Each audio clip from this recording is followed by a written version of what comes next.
Hello दोस्तों, मैं हूँ रुबैया मलिक और आप लोग सुन रहे हैं कहीं इश्क ना हो जाए। इस कहानी में आगे क्या होने वाला है, आइए सुनते हैं। गौरव अनिका के ख्यालों में डूबा हुआ था। उसका चेहरा उसके सामने आ रहा था। उसको अनिका का डांटना याद आ रहा था और सोचते सोचते उसके चेहरे पर मुस्कान आ जाती है। मिस्टर इनफ कहता है, क्या हुआ गौरव? गौरव अपना सर झटक कर कहता है, कुछ नहीं। फिर वो कुछ ना कुछ बोलते ही रहता है। मिस्टर इनफ उसको बाहर का रास्ता दिखाते हुए कहते हैं, अपने रूम में जाओ, मैं और कचर पचर नहीं सुन सकता। ये बोल वो दरवाज़ा बंद कर लेता है। गौरव के ख्यालों में फिर से अनिका घूम गई थी। वो अपने कमरे में जाकर म्यूजिक सिस्टम में गाना प्ले करके बेड पर पेट के बल लेट जाता है और गाना सुनते सुनते वो सो गया था। दूसरी तरफ हमारी अनिका भी थक कर सो गई थी, लेकिन मिस्टर इनफ को नींद नहीं आ रही थी। वो अभी भी गायत्री के शब्दों में अटका था, तो वही कोई और था जिसे नींद नहीं आ रही थी। एक घर में अपने कमरे की बालकनी में खड़ी एक लड़की, जिसने ब्लैक कलर का सूट पहना हुआ था। कमर तक आते उसके बाल हवा से लहरा रहे थे। गोरा रंग, आकर्षक चेहरा, जो कोई एक बार देख ले तो दोबारा देखने का मन करे, पर आंखों में उदासी। वो एक टक ऊपर आसमान में देख रही थी और बोल रही थी, क्यों छोड़कर चले गए तुम मुझे? अकेली हो गई हूँ मैं, एकदम अकेली। काश मैं। तभी पीछे से उसकी भाभी की आवाज़ आती है, दृष्टि, ओ दृष्टि, वहाँ खड़ी क्यों हो? अंदर आ जाओ। दृष्टि कसकर अपनी आंखें बंद करती है और अपनी आवाज़ के कंपन को छुपाते हुए कहती है, आई भाभी। दृष्टि अंदर आते वक्त कहती है, जी भाभी। मयूरी दृष्टि की भाभी है और मयूरी कहती है, वहाँ अकेले क्या कर रही थी गुड़िया? वो बहुत प्यार से उसका गाल थपथपा कर बोलती है। दृष्टि ज़बरदस्ती मुस्कुराते हुए कहती है, कुछ नहीं भाभी, वो बस ऐसे ही। आप यहाँ इस वक्त? मयूरा कहती है, तूने खाना नहीं खाया ना, तो वही देने आई थी। दृष्टि कहती है, पर भाभी। मयूरा कहती है, मैं रख कर जा रही हूँ, जब जब दिल करे तो खा लेना, पर खा ज़रूर लेना, हाँ ठीक है? दृष्टि कहती है, जी भाभी। मयूरा अपने कमरे में चली जाती है और कमरे में जाकर उसकी आंखें छलक जाती है। मेहुल शर्मा, जो कि मयूरा का पति और दृष्टि का बड़ा भाई है, वो मयूरा के पास जाकर कहता है, क्या हुआ, तुम रो क्यों रही हो? मयूरा कहती है, मुझसे दृष्टि की हालत देखी नहीं जाती, वो अंदर ही अंदर घुट रही है। यकीन नहीं आता, ये वही दृष्टि है जो कभी चुप नहीं हुआ करती थी। आज आवाज़ सुनने के लिए मेरे कान तरस रहे हैं। मेहुल उसको चुप करवाते हुए कहता है, हौसला रखो, वक्त बहुत बड़ी दवाई है, उसे टाइम दो, सब कुछ ठीक हो जाएगा। अपने कमरे में दृष्टि खाने की प्लेट को एक तरफ रख देती है और अलमारी खोलकर एक एल्बम निकाल लेती है। जैसे ही वो एल्बम खोलती है, पहली फ़ोटो देखकर दिल भर जाता है उसका, पर वो अपनी आंखें गीली होने नहीं देती। बहुत प्यार से वो उस फोटो पर हाथ फेरती है और आंखें बंद करके उसके मुंह से एक नाम निकलता है और वो नाम करण का होता है। उसे याद आता है कि कैसे वो करण पर मोहित हो गई थी। वो दोनों एक दूसरे से कितना प्यार करते थे, एक ही ऑफिस में काम करते थे दोनों के प्यार को घर वालों ने भी मंजूरी दे दी थी। सगाई भी हो गई थी दोनों की, सब अच्छा चल रहा था, पर किस्मत को शायद कुछ और ही मंजूर था। करण का प्रमोशन हुआ था और उसको काम के सिलसिले में बाहर जाना था। सब बहुत खुश थे, दृष्टि तो बहुत ज़्यादा ही खुश थी। जिस रात करण को बाहर जाना था, उस समय शाम का वक्त था और करण पार्क में दृष्टि के साथ आया हुआ था। दृष्टि कहती है, हम यहाँ क्यों आए हैं? तुम्हें जाना है ना, देर हो जाएगी, चलो घर चलो, फिर पैकिंग भी तो करनी है। करण उसके होठों पर उंगली रखते हुए कहता है, श्श, मैं कुछ टाइम तुम्हारे साथ बिताना चाहता हूँ, जहाँ बस हम दोनों हो और कोई नहीं, चलो वहाँ बैठते हैं। वो दृष्टि का हाथ पकड़कर आगे बढ़ता है और एक बेंच पर जाकर बैठ जाता है। दृष्टि उसका हाथ अपने हाथ में लेकर कहती है, क्या बात है करण, तुम खुश नहीं हो क्या? करण कहता है, मैं खुश हूँ, बहुत ही खुश हूँ, और वैसे भी 2 महीने बाद तो हमारी शादी है। फिर मुझे तुम्हें यूं पार्क में नहीं मिलना पड़ेगा। वो ये बात शरारती तरीके से बोलता है, जिससे दृष्टि के चेहरे की रंगत बढ़ गई थी और वो शर्मा गई थी। करण कहता है, ओए होए, दृष्टि शर्माती भी है क्या? क्या बात है? दृष्टि उसके कंधे पर हल्का सा मारते हुए कहती है, करण तुम भी ना। करण उसका चेहरा अपने हाथों में भरकर उसका माथा चूम लेता है। दृष्टि उसके सीने से लग जाती है और कहती है, क्या बात है करण, तुम कुछ परेशान लग रहे हो? करण कहता है, बात तो कुछ नहीं है, बस पता नहीं क्यों मेरा जाने का दिल नहीं कर रहा। जी करता है जाना कैंसिल कर दूं, पता नहीं क्यों एक बेचैनी सी हो रही है यार। दृष्टि उससे अलग होते हुए उसके सर पर हल्की सी चपेट लगाते हुए बोलती है, ये सब ना बहाने हैं तुम्हारे काम से बचने के लिए। देखो ना सब कितने खुश हैं, कितनी मुश्किल से तुम्हें प्रमोशन मिला है, फिर 2 दिन की ही तो बात है। करण उसकी आंखों में देखकर कहता है, तुम खुश हो ना? दृष्टि कहती है, मैं बहुत खुश हूँ, तुम्हारा प्रमोशन हो गया, अब हमारी शादी भी हो जाएगी और हम हनीमून पर गोवा जाएंगे, फिर हमारे बच्चे भी होंगे। बोलते बोलते वो एकदम से चुप हो जाती है और करण की तरफ देखती है, जो बहुत प्यार से उसे देख रहा था। दृष्टि शर्माकर अपना चेहरा अपने हाथों में छिपा लेती है। करण उसके हाथों को चेहरे से हटाते हुए उसका चेहरा ऊपर करता है तो दृष्टि उससे लिपट जाती है और वो बोलती है, मैं तुमसे बहुत ही प्यार करती हूँ। करण भी उसको कस के बाहों में भरते हुए बोलता है, मैं भी तुमसे बहुत ही प्यार करता हूँ। दृष्टि खड़े होते हुए बोलती है, अब चलो वरना तुम्हारी फ्लाइट मिस हो जाएगी। ये बोल वो आगे बढ़ जाते हैं। करण उसका हाथ पकड़कर उसको गले लगाते हुए बोलता है, दृष्टि। दृष्टि बोलती है, हाँ। करण बोलता है, हमेशा ऐसे ही रहना। दृष्टि उससे अलग होते हुए बोलती है, कभी कभी ना तुम बहुत अजीब बातें करते हो, अब चलो भी, जल्दी जाओ। तेज हवाओं से बालकनी का दरवाज़ा शोर करता है, जिससे दृष्टि वर्तमान में वापस आती है। वो एल्बम को बंद कर देती है, लेकिन उसके कहे शब्द उसके कानों में शोर करने लगते हैं, अब जल्दी जाओ। वो अपने दोनों कानों पर हाथ रख लेती है, आंखों से आंसू बह जाते हैं। सब मेरी वजह से हुआ है ना मैं तुम्हें जाने के लिए कहती और ना तुम उस हादसे में। फिर वो चुप हो जाती है। वो करण की तस्वीर को सीने से लगाते हुए बोलती है, मैं हूँ तुम्हारी मौत की जिम्मेदार, सिर्फ मैं। दरअसल करण जिस प्लेन में गया था वो क्रैश हो गया था और उसकी मौत हो गई थी और करण के घर वालों ने दृष्टि को मनहूस मान लिया था। यहाँ तक कि दृष्टि ने भी खुद को करण की मौत का जिम्मेदार मान लिया था। उसको ये लग रहा था कि करण तो जाना ही नहीं चाहता था, पर उसने ही जिद करके उसको भेजा था। दृष्टि ने अभी भी करण की तस्वीर को सीने से लगाया हुआ था और अपने मुंह पर कसकर हाथ रख लिया था, जिससे उसकी आवाज़ बाहर ना जाए। करण को गए 6 महीने हो गए थे, पर दृष्टि अभी तक वहीं खड़ी थी। जिंदगी जीना तो लगभग छोड़ ही दिया था उसने, ना हंसना ना मुस्कुराना। वो पहली वाली दृष्टि नहीं रही थी। रोते रोते उसकी नज़रें खाने की प्लेट पर जाती है। करण की आवाज़ उसके कानों में गूंजती है, खाना खा लो ना यार, कितने नखरे करती हो तुम। दृष्टि गुस्सा होते हुए बोलती है, मैं नहीं खाऊंगी, नहीं खाऊंगी, समझे ना तुम। करण की आवाज़ फिर से गूंजती है उसके कानों में, खाने पर कौन गुस्सा निकालता है यार, अभी तो मैं हूँ ना जो इतने प्यार से तुम्हें मना रहा हूँ, बाद में तरस जाओगी तुम इस चीज़ को। चलो मुंह खोलो जल्दी से। दृष्टि कसकर अपनी आंखें बंद कर लेती है। अगली सुबह अनिका अंगड़ाई लेती हुई अपने कमरे से बाहर आते वक्त अपनी मामी को साइड हक करती है। गुड मॉर्निंग मामी कहती है। मामी जी कहती है, उठ गई रानी साहिबा, नाश्ते में क्या पेश करूँ तुम्हारे लिए। अनिका बोलती है, नाश्ता वास्ता छोड़िए, मामू कहीं नजर नहीं आ रहे। मामी जी कहती है, घड़ी पर जरा निगाहें डालिए।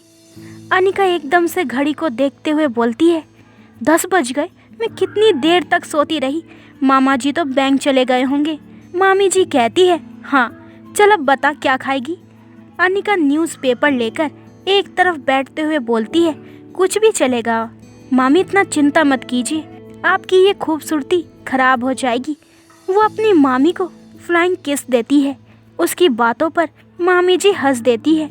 अनिका का फ़ोन रिंग होता है नंबर देखकर वो फ़ोन उठा लेती है और बोलती है, हेलो मम्मा। अनिका की माँ बोलती है, उठ गई लाडो।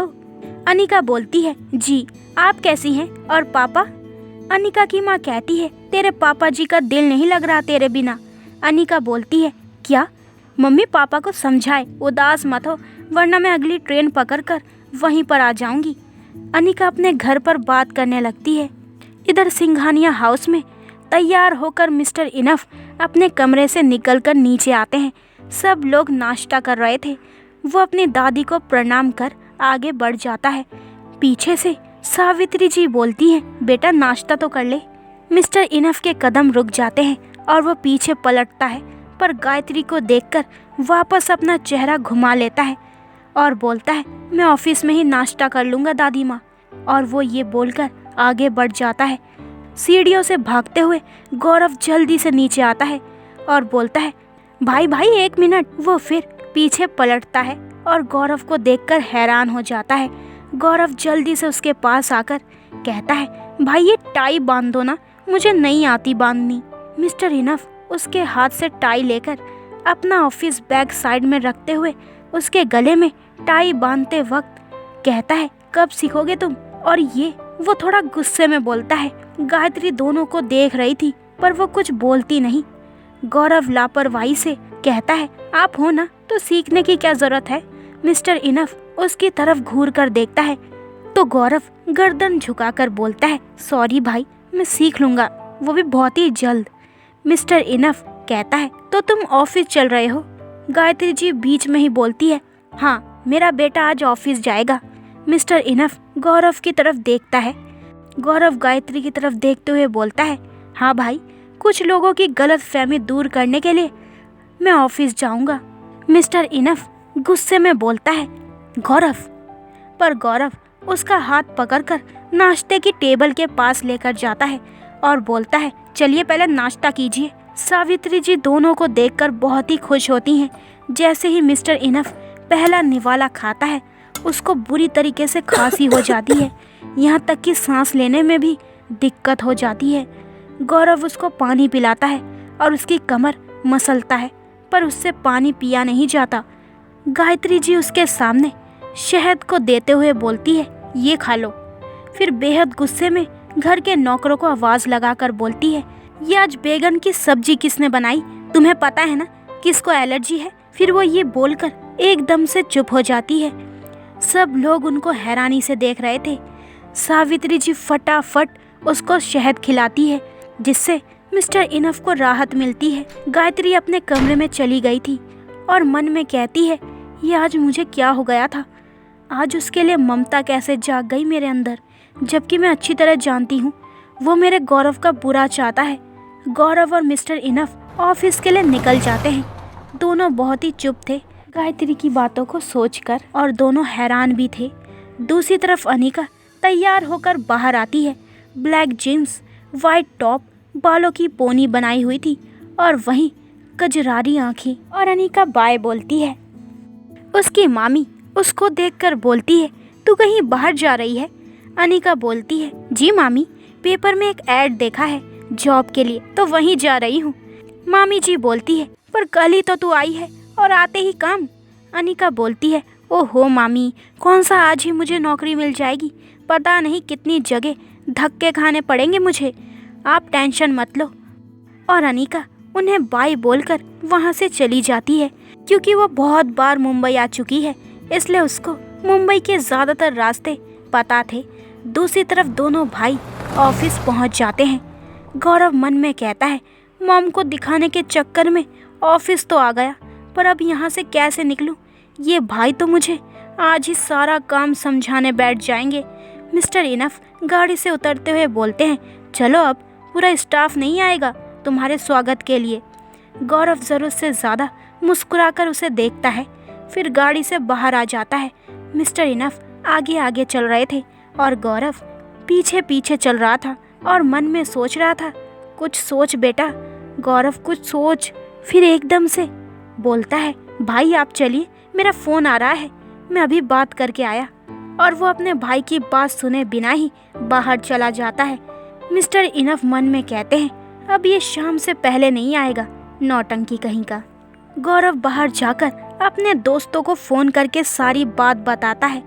यार मैं फंस गया हूँ, कोई तो रास्ता दिखाओ। गौरव का दोस्त बोलता है तू वहीं रुक, हम वहीं आ रहे हैं। गौरव खुश होता हुआ फ़ोन काट कर जैसे ही पीछे पलटता है तो वो फिर से अनिका से टकरा जाता है, जिससे अनिका गिरते गिरते बचती है।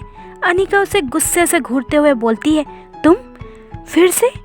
तुम क्या सिर्फ मुझसे टकराने के लिए बने हो, तूफान कहीं की? गौरव मुस्कुराकर उसको देख रहा था। वो दोबारा कभी अनिका से मिल पाएगा ये उम्मीद नहीं थी उसे। अनिका उसकी तरफ देखकर बोलती है इडियट, सॉरी बोलने के बजाय तुम मुस्कुरा रहे हो। अनिका बड़बड़ करती है, फिर जोर से चिल्लाकर बोलती है अब सामने से हटोगे? गौरव होश में आते हुए बोलता है ओ हाँ, और वो साइड में होते हुए कुछ बोलने ही वाला था, पर अनिका उसे बिना ही सुने अंदर चली जाती है। गौरव बालों में हाथ घुमाते हुए उसके पीछे जाता है। अनिका वहां जाकर कुर्सी पर बैठ जाती है। वहां पर और भी लोग आए थे इंटरव्यू के लिए। अनिका के पास बैठी लड़की बोलती है तुम भी इसी पोस्ट पर जॉब के लिए आई हो? अनिका मुस्कुराकर हाँ बोलती है। गौरव उनकी बातें सुन लेता है। वो फटाफट से मिस्टर इनफ के कैबिन में जाता है और बोलता है भाई आपसे एक बात करनी है। मिस्टर इनफ उसको दोबारा देखकर हैरान रह जाते हैं। तुम? मुझे तो लगा तुम दोबारा वापस नहीं आओगे। गौरव थोड़ा सा नाटक करते हुए बोलता है आता कैसे नहीं, मुझे भी काम सीखना है आपसे। मिस्टर इनफ अपनी पीठ को कुर्सी से लगाते हुए उसकी तरफ देखकर बोलते हैं काम बोल। गौरव उसको गले से लगाकर आप हमेशा मुझे समझ जाते हो। मिस्टर इनफ बोलता है अब बोलेगा भी? गौरव बोलता है भाई वो बाहर एक लड़की आई है जॉब के लिए।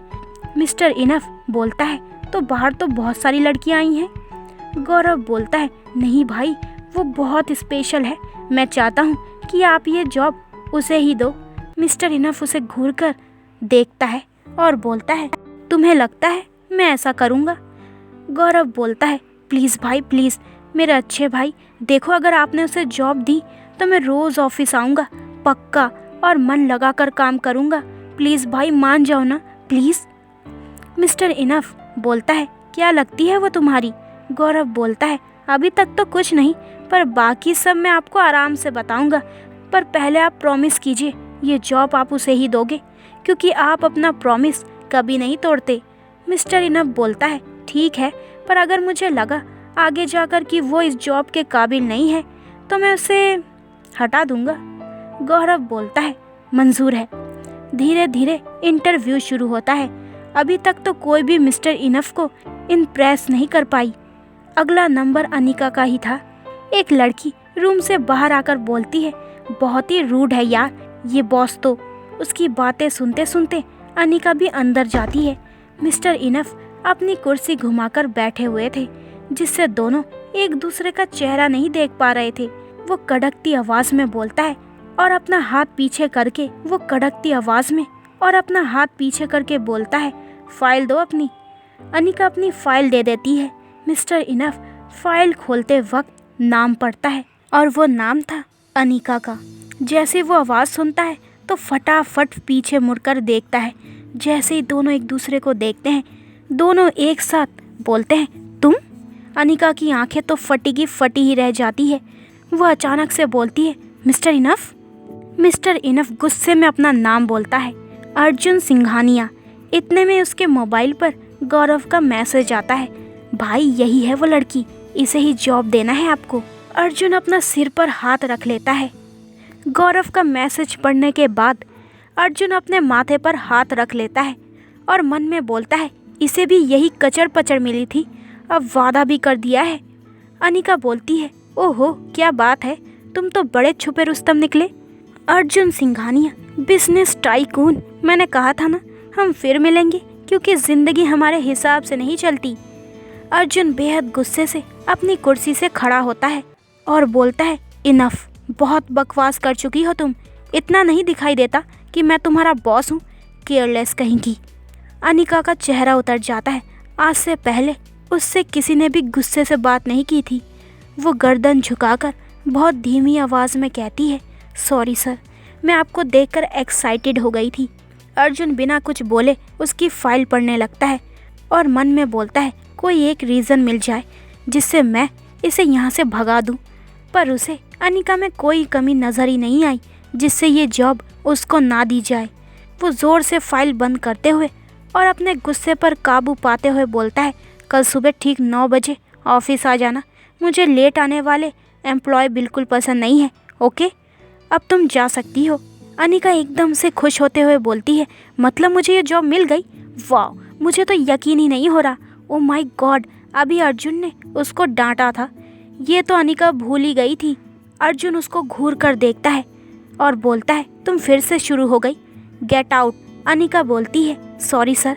अनिका मन में बोलती है यहाँ रहना भी कौन चाहता है तुम जैसे सड़ू के साथ। उफ, बॉस नहीं होता तो बता देती अभी। ये सोचते हुए वो बाहर जाने के लिए गेट खोलती है तो एकदम से उसके सामने गौरव आ जाता है, लेकिन इस बार वो नहीं टकराते। अनिका का दिमाग पहले से ही गर्म था, ऊपर से गौरव। अनिका फिर से बोलती है तुम फिर से मेरा पीछा कर रहे हो, शर्म नहीं आती तुम्हें? उसकी आवाज़ अर्जुन के कान में पड़ती है। वो नज़रें उठाकर देखता है गौरव कुछ बोलने ही वाला था तो अनिका बीच में ही बोलती है चुप रहो, बहुत बोलते हो तुम, और हटो मेरे सामने से, और दोबारा मेरे सामने आए तो मुंह तोड़ दूंगी तुम्हारा। ये बोल वो आगे बढ़ जाती है। गौरव उसको जाते हुए देखता है और मन में कहता है कमाल है, मैंने क्या किया? मुझे तो लगा कि नौकरी मिल गई है तो मैडम खुशी खुशी बाहर निकलेगी, पर ये तो ज्वालामुखी बन गई है पूरी की पूरी। फिर वो अंदर जाकर अर्जुन से बोलता है भाई आपने जॉब नहीं दिया क्या उसको? अर्जुन कहता है गौरव पहला बंदा देख रहा हूँ जो इतनी तारीफ होने के बाद भी उसकी फिक्र कर रहा है। गौरव कुछ ज़्यादा ही मुस्कुराते हुए बोलता है भाई वो तो बस ऐसे ही, पर जॉब? अर्जुन बोलता है दे दी है, तुम नहीं भी कहते तो भी जॉब उसे ही मिलती, वो डिज़र्व करती है। वो अपने लैपटॉप में आंखें गड़ाए हुए बोलता है और हाँ, अपना वादा याद है ना, कल से 9 बजे ऑफिस, कोई बहाना नहीं सुनूंगा मैं।